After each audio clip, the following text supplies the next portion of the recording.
Well, changes to the requirements for flying in the United States is on the horizon. Beginning May 7th, travelers flying out of the U.S. airports will need to show TSA agents their real ID driver's license or another form of accepted ID to go through security and catch their flight.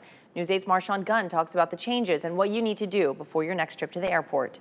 The Real ID deadline is less than a month away after being kicked down the road for years. The Real ID Act, an effort to set standards for ID cards in the U.S., was passed by Congress back in 2005.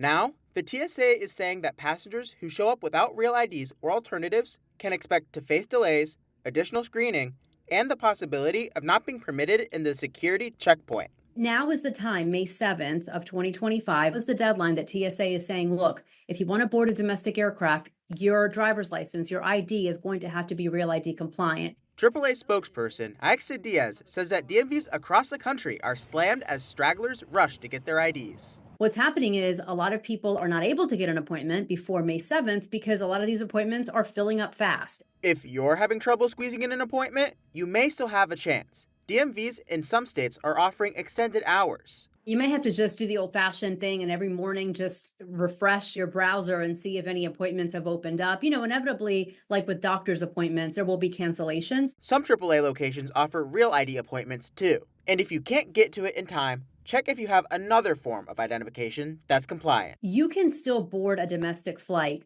post May 7th with a valid U.S. passport.